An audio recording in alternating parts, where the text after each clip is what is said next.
श्री गुरुदेव दत्त, श्री स्वामी समर्थ. नमस्कार, मी पूजा. आपल्या चॅनलवरती तुम्हा सर्वांचं पुन्हा एकदा खूप खूप मनापासून स्वागत आहे. आता लक्ष्मीपूजन झालेलं आहे प्रत्येकाच्या घरात. आता आलेला आहे पाडवा. पाडवा व त्या दिवसाच अजून बलिप्रतिपदा असं सुद्धा म्हणतात. हे सुद्धा नाव पडलेलं आहे. बलिप्रतिपदेची कथा सुद्धा मी तुम्हाला आज सांगणार आहे. त्या अगोदर बघा, नवरा बायकोचं नातं एक प्रकारे एक धागा कसा असतो अशा प्रकारे नातं असतं. जर तो धागा म्हणजे दोघांनी किती जरी ताणला, भरपूर ताणला व मधून तुटला की तुटला अशा प्रकारे असतो. तो किती जोडून ठेवायचा ते आपल्या हातामध्ये असतं. म्हणजे नवरा बायकोचं नातं हे वेगळंच असतं, त्यांचं प्रेम हे वेगळंच असतं. एक प्रकारे त्या नात्याचं स्पष्टीकरण आपण शब्दात सुद्धा सांगू शकत नाही अशा प्रकारचं असतं. बघा, नवरा बायको म्हणले की वाद होतात, भांडणे होतात, तंटा होतो, कलह होतो. पण दरवेळेस बघा, भांडण सुद्धा गरजेचं आहे. कारण म्हणतात भांडण झाल्याने नवरा बायकोमधलं प्रेम वाढतं. पण भांडण केवढं, त्याला पण लिमिट असतं. प्रत्येक गोष्ट लिमिटमध्ये झाली ना तरच ठीक, नाहीतर लिमिट क्रॉस केल्यानंतर सर्व गोष्टी टोकाला जातात. त्यामुळे भांडण सुद्धा लिमिटमध्ये झालं पाहिजे. बघा, आता भांडण झाले 5 मिनिटांनी आपण गोड झालो पाहिजे. नाहीतर आता भांडतोय 4 दिवस ते लांबवतोय, त्याचा काहीच उपयोग नाहीये. तर पाडव्या दिवशी आपण काय करायचं आहे, तर आपल्या नवऱ्याचं, आपल्या पतीचं आपण औक्षण करायचं असतं. काही ठिकाणी करतात, काही ठिकाणी बघा महिलांचा अगोदरच नवऱ्यावरती राग असतो. एक प्रकारे खुन्नस काढतात. हा बाबा, त्याने मला असं केलं ना, मी त्याचं औक्षणच करणार नाही, मी त्याला ओवाळणारच नाहीये, किंवा त्याने मला असं केलं ना, मी असंच करणार आहे. बघा, कितीही मोठा राग असू दे, कितीही मोठं भांडण असू दे, पाडव्या दिवशी ते भांडण तुम्ही बाजूला ठेवायचं आहे व आपल्या नवऱ्याचं औक्षण करायचं आहे. औक्षण पण कसं, रागाने नाही घ्यायचं की टाकायचं असं नाही. औक्षण सुद्धा प्रेमाने करायचं. थोड्या वेळासाठी तुमचा राग तुम्ही बाजूला आवर्जून ठेवायचा. मग तो नवरा असो किंवा बायको असो. नवरा जरी बायकोवर रागवला असेल तर गपचूप जाऊन पाटावरती बसायचं व बायकोकडून ओवाळून घ्यायचं. तर बघा, आपल्याकडे स्टीलचे दिवे असतात, तांब्याचे दिवे असतात, किंवा चांदीचा दिवा असतो. या दिवशी या दिव्यांनी आपण आपल्या नवऱ्याचं औक्षण करायचं नाही. आपल्याला या दिवशी कणकेचा दिवा बनवायचा आहे व कणकेच्या दिव्यानेच तुम्हाला आपल्या नवऱ्याचं औक्षण करायचं आहे. आता म्हणाल की इतका वर्ष झाला आम्ही हे करतोय, पण बघा, असं केल्याने म्हणतात ना, पती पत्नीच्या नात्यातला गोडवा तर राहतोच, तसेच तुम्हाला अखंड सौभाग्याचा वर सुद्धा मिळतो, आशीर्वाद सुद्धा मिळतो. त्यामुळे आवर्जून तुम्ही कणकेचा दिवा करायला विसरू नका. आता तुम्हाला उदाहरण देते. यमदीपदानाला तुम्ही जो दिवा बनवला, 2 मुटके बनवले होते, त्या प्रकारे तुम्हाला कणकेचा दिवा व मुटके बनवायचे आहेत. पण बघा, यमदीपदानाला आपण त्याच्यामध्ये हळद टाकली होती, मीठ टाकले नव्हतं. तर ह्या वेळेस तुम्हाला हळद टाकायची नाही, मीठ टाकायचं व ते कणकेचा दिवा, नॉर्मल आपण जी चपातीला कणिक बनवतो ना, मळतो, त्याच कणकेचा आपल्याला दिवा बनवायचा आहे व 2 मुटके बनवायचे आहेत व त्याच दिव्याने तुम्हाला आज पतीचं औक्षण करायचं आहे. व बघा, सगळ्यांना सांगेन, प्रत्येक माझ्या स्वामी महिला व माझ्या सर्वच भाऊ आपल्या महिलांना, म्हणजे आपल्या बायकोला प्रेमाने काही ना काही, तर भरपूर असे आपले भाऊ आहेत की ते दादा आहेत की ते आपल्या बायकोला न सांगता काही ना काही तर त्या दिवशी आणून देतात. सोन्याचे दागिन्याची खरेदी करतात किंवा साडी आणतात, बायकोला जे हवं आहे ते आणून देतात. बघा, किंवा पाडव्या दिवशी, पाडवा बघा 3.5 मुहूर्तापैकी एक मुहूर्त म्हणजे पाडवा मानला जातो. त्यामुळे या दिवशी म्हणजे गाडीची खरेदी, काही तुमचं मोठं कार्य असेल, बिझनेस असेल, घराचा असेल, गृहप्रवेश असेल, तर या दिवशी सर्व काही करतात. कारण 3.5 मुहूर्तापैकी एक मुहूर्त म्हणजे पाडवा आहे. त्यामुळे आवर्जून या दिवशी तुम्हाला औक्षण करायचं आहे. बघा, या दिवशी नवऱ्याला बायकोने आंघोळ घालायचं आहे, अभ्यंग स्नान घालायचं आहे. व कोणी सकाळीच करतं, अभ्यंग स्नान घातल्या औक्षण करतं, कोणी दुपारी करतं, कोणी संध्याकाळी करतं. प्रत्येकाच्या ठिकाणी प्रथा वेगळी आहे. पण जेव्हाही करा, पण तुम्ही कणकेच्या दिव्याने तुम्हाला औक्षण करायचं आहे. कणकेच्या दिव्याने औक्षण करावं. जे 2 मुटके बनवलेले आहेत ते इथे कपाळाला, नंतर इथे खांद्याला, नंतर गुडघ्याला, नंतर पायाला. बघा, कपाळाला 2 असे, नंतर खांद्याला, नंतर गुडघ्याला व नंतर पायाला, अशा प्रकारे तुम्हाला उतरवायचं आहे. त्यांच्यातून ओवाळून टाकायचे आहेत ते मुटके. आणि काय बोलायचं आहे, इडा पिडा टळो, ओवाळताना म्हणजे ते उतरताना बोलायचं आहे, इडा पिडा टळो व बळीचे राज्य येवो. इडा पिडा टळो व बळीचे राज्य येवो, हे तुम्ही बोलायचं आहे. बायकोने नवऱ्याला ओवाळलं काय, बहिणीने भावाला ओवाळलं काय, अशा प्रकारेच तुम्हाला बोलायचं आहे. इडा पिडा टळो व बळीचे राज्य येवो.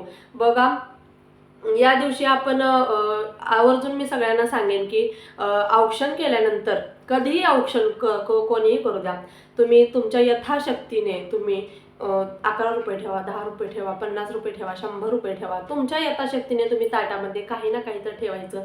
ताट अजिबात रिकामं ठेवायचं नाही. भरपूर आपले दादा आपल्या ताईंसाठी काही ना काही तर गिफ्ट्स घेऊन येतात, पण असं काही काही असतं अशा काही घरात की भांडणामुळे व क्लेशमुळे ते काहीच ताटात टाकत नाहीत. असं कधीच करत नाही. ताट कधीच रिकामं ठेवायचं नाही. व बायकांना सुद्धा म्हणजे ज्या आपल्या ताई आहेत त्यांना सुद्धा मी विनंती करते की या दिवशी आवर्जून आपल्या नवऱ्यासाठी बघा काही ना काहीतरी छोटंसं गिफ्ट घेऊन या. बघा, आपला नवरा आपल्यासाठी करतो म्हणजे त्याचं हे जग म्हणजे आपलं घर, आपली बायको, आपली मुलं, आपली आई म्हणजे आपलं कुटुंब. त्याचं कुटुंबच त्याचं सर्व काही असतं. तो स्वतःसाठी 1 रुपया सुद्धा स्वतःहून खर्च करत नाही. मग तुम्ही काहीही करा, तुम्ही जे आणून द्याल तेच तो करत असतो. त्यामुळे आवर्जून आपल्या नवऱ्यासाठी काही ना काहीतरी गिफ्ट घ्या. तुम्ही वॉलेट घेऊ शकता, वॉच घेऊ शकता. रुमाल फक्त देऊ नका. रुमाल दिल्याने बघा नवरा बायकोमधील प्रेम कमी होतं असं म्हणतात. त्यामुळे रुमाल फक्त नवऱ्याला गिफ्ट देऊ नका.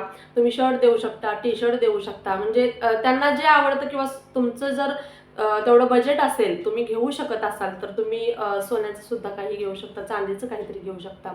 प्रत्येकाच्या यथाशक्तीने. काही काही आपल्या ताई म्हणतील की त्यांच्याच पैशाने त्यांना काय घेऊन द्यायचं, पण बघा त्यांच्याच पैशाने त्यांना घेऊन द्या, पण छोटीशी वस्तू द्या. ते सुद्धा खुश होतील, अरे वा, आज माझ्या बायकोने माझ्यासाठी सुद्धा काहीतरी आणलं आहे. किंवा बघा, एखादं गुलाबाचं फूल द्या किंवा दादांनी आपल्या बायकोला एखादं गुलाबाचं फूल द्या. बघा, ती दिवसभर इतकी फुलून जाईल ना, माझ्या यांनी ना मला आज गुलाबाचं फूल दिलं, ते सुद्धा खुश होईल. कारण बघा, म्हणूनच म्हणतात ना, नवरा बायकोचं नातंही वेगळं असतं. एक फूल जरी दिलं ना, दोघेही खुश होऊन जातात. बघा, काहीच नाही तर आपण फूल तर कमीत कमी देऊच शकतो. त्यामुळे आवर्जून हे करायचं आहे.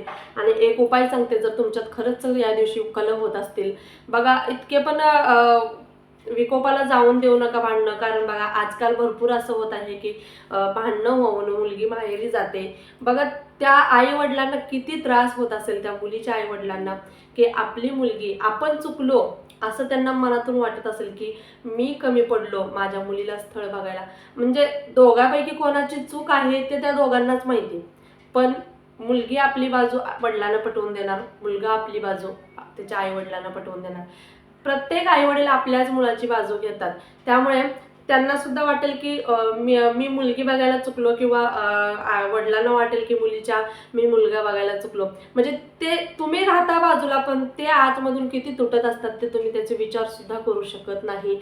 जेव्हा तुम्ही स्वतः आई वडील व्हाल, आई बाबा व्हाल व आपल्या मुलाला काहीतरी लागलं ना, त्यावेळेस जे दुःख होतं त्याच्यापेक्षा जास्त दुःख त्यावेळेस आपल्या आईवडिलांना होत असतं.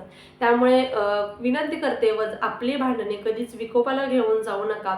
बघा, स्वामींनी आपल्याला एवढं सुंदर आयुष्य दिलं आहे, ते कसं जगायचं, कशा पद्धतीने जगायचं व आपण किती हे करायचं, भांडण कुठंपर्यंत ताणायचं, त्याच्यासाठी सुद्धा लिमिट असायला हवं.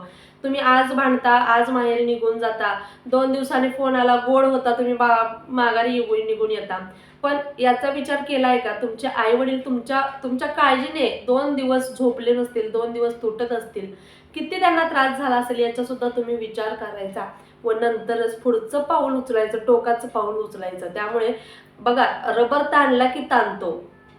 त्यामुळे तुम्ही जितका ताणलाल तितका तो ताणून शेवटी तुटणार आहे. त्यापेक्षा ताणू नका ना, व्यवस्थित स्थिर राहा. शेवटी तुम्ही किती जरी ताणला ना, तुटला तरी ना, तुम्ही थोड्या दिवसांनी गोड होणार आहात. पण जे बाजूची माणसं आहेत ती दुखावली जातात, एवढं कायम लक्षात ठेवा.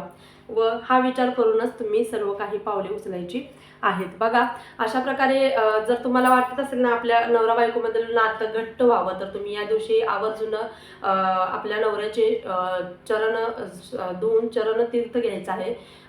तीर्थ म्हणजे तुम्ही नुसती बोटं जरी अशी धुतली आणि ते जर तीर्थ म्हणून घेतलं ना, तरी सुद्धा तुमच्या पती पत्नीतल्या नात्यामधला गोडवा अखंड राहील व तुमच्यामधील जे काही भांडणं क्लेश होत असतील ना ते कमी होतील. आता काही म्हणतील ही अंधश्रद्धा आहे, पण बघा ही अंधश्रद्धा नाही. माझं सांगण्याचं काम आहे, मी केलेलं आहे. करायचं की नाही करायचं तो तुमचा प्रश्न आहे. ही अंधश्रद्धा नाही आहे. बघा करून पहा, तुम्हाला वाटत असेल तर यावेळेस करून पहा व तुम्हाला काही रिझल्ट दिसत आहेत का बघा. आता मी तुम्हाला बलिप्रतापदाची तुम्हाला कथा सांगते, ती तुम्ही व्यवस्थित ऐका. प्राचीन काळी बळी नावाचा राजा फार बलाढ्य झाला. त्याने सर्व पृथ्वी जिंकली व लक्ष्मी सह सर्व देवतांना कैदेत टाकले. मग विष्णूने वामन अवतार घेतला व बळीच्या यज्ञात जाऊन त्याच्याकडे 3 पावले मागितली. एवढ्या जमिनीची याचना केली. बळीने त्रिपाद भूमी वामनाला दिली. वामनाने 2 पावलातच पृथ्वी व स्वर्ग व्यापला. 3रे पाऊल कुठे ठेवू असा विचारताच बळीने आपले मस्तक नमवून त्यावर 3रे पाऊल ठेव असा वामनाला सांगितलं. वामनाने बळीच्या डोक्यावर पाय ठेवून त्याला पाताळात दडपले. सर्वांबरोबर लक्ष्मीचीही सुटका केली व सर्व देव क्षीरसागरात जाऊन झोपले. हे सर्व अश्विन वद्य त्रयोदशी ते अमावास्या या 3 दिवसात घडलं. लक्ष्मीची सुटका झाल्यानंतर ती कायम प्रसन्न असावी म्हणून तिची पूजा करण्याचा प्रघात पडला. म्हणजे ही रूढी तिथून सुरू झालेली आहे लक्ष्मीपूजनची. पुराणात असं सांगितलं आहे की अश्विनी अमावस्येच्या रात्री लक्ष्मी सर्वत्र संचार करते व आपल्या निवासासाठी योग्य जागा शोधत असते. जिथे स्वच्छता रसिकता असेल तिथे तर ते आकर्षित होतेच. शिवाय ज्या घरात चारित्र्यवान, कर्तव्यनिष्ठ, संयमी, धर्मनिष्ठ, देवभक्त व क्षमाशील पुरुष व गुणवती व पतिव्रता स्त्रिया असतील त्या घरी वास्तव्य करणं लक्ष्मीला खूप आवडतं. त्यामुळे मी आतापर्यंत सांगत होते की आपलं घर कसं ठेवावं व आपल्या घरात लक्ष्मी कशी स्थिर राहील यावर ते सुद्धा आपण खूप बोललेलो आहोत. वामनाने जेव्हा 3रं पाऊल बळीराजाच्या डोक्यावर ठेवलं तेव्हा त्याने बळीराजाला पाताळात लोटण्यापूर्वी वर दिला की तुझी आठवण कायम राहावी म्हणून कार्तिक शुद्ध प्रतिपदेच्या दिवशी लोक तुझ्या नावाने आनंद उत्सव साजरा करतील. व कृष्णाने बळीराजास असा आशीर्वाद दिल्यानंतर दिवाळीला जोडून बलिप्रतिपदा साजरा करण्याचा प्रघात पडलेला आहे. त्या दिवसापासूनच पाडव्या दिवशी बलिप्रतिपदा सुद्धा आपण साजरा करतो. अशा प्रकारे सर्वांनी सेवा करा बघा. आणि जे मी तुम्हाला सांगितलं आहे प्रत्येक आपल्या ताई व दादांना, त्यांनी सर्वांनी यावरती विचार करा व आपल्या पतीचं आवर्जून औक्षण करा बघा. आणि शक्यतो या दिवशी कलह बाजूला सोडून आपल्या पतीचं औक्षण करा. झालेली सेवा स्वामींच्या रुजू करते. श्री स्वामी समर्थ. धन्यवाद.